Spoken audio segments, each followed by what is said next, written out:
The keys to understanding language learning are understanding your learning profile, familiarizing your environment, and establishing a study regimen.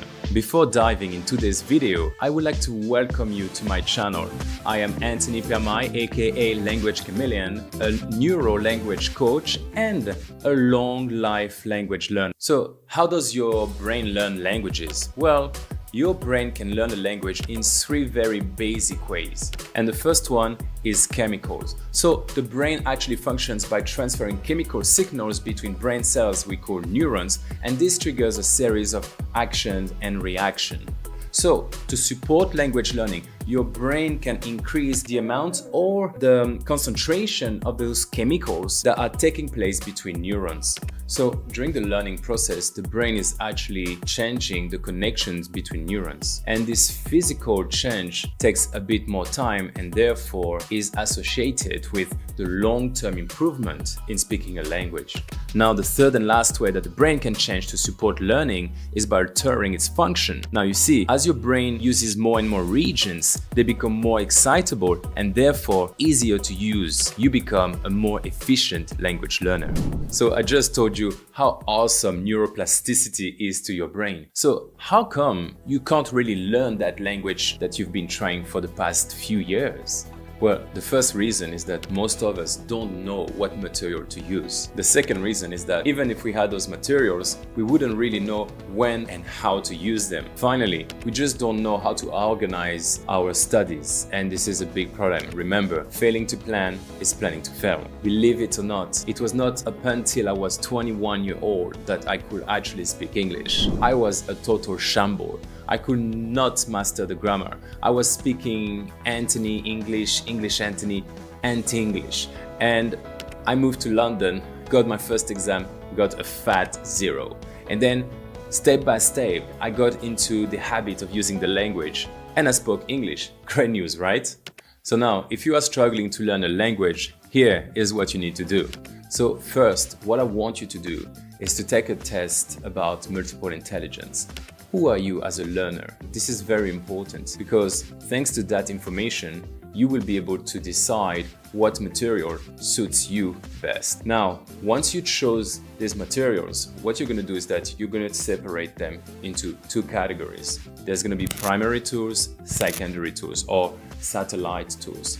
Primary tools is going to be used at 50% of your study time, and secondary tools, same thing, 50% of the time. So let's say primary tool is with a teacher. That's fine, nothing wrong with that. You have 10 hours in a week, 5 hours are spent with a teacher. Great. Secondary tools could be series, books, newspapers, and then you divide the remainder, of your study time between those three tools. And then you will be able to actually establish a study regimen. But we are going to come to that. Just be patient. Step 2, you need to familiarize your environment. What do I mean by that? We have two types of environments. We have the home and outside of home. Home is primary environment. So the goal here is for you to know how to say everything that is in your home in that foreign language. From the lamp to the micro, the table, the ceiling, computer, camera, everything. So you take stickers, write the words in that target language, and then stick it everywhere. Your home is going to look like a Christmas tree. I kid you not. It will take you some time to get used to it. But every time you need to use that tool or that thing or step on the carpet, you need to say that object in that foreign language. You cannot use it until you remember how to say it in that foreign language. It's important, guys, and do it every day. Second, you have your outside of home. So now this is a secondary environment, and the goal here is for you to become the king of your streets. Choose 3 routes that you utilize most of the time, right? For example, home to school, or home to work, home to a supermarket, home to the gym. Then you take photos, maybe 3 to 4 photos for each route.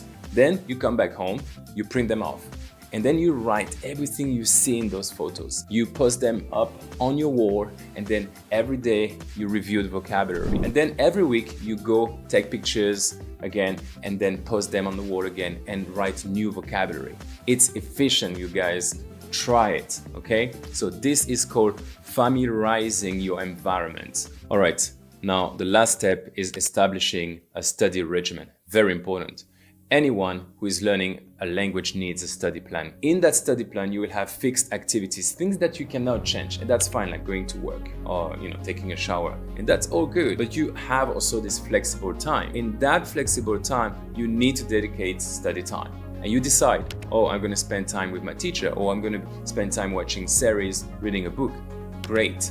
But stick to it. I know some people will go crazy and design robust study plans. No.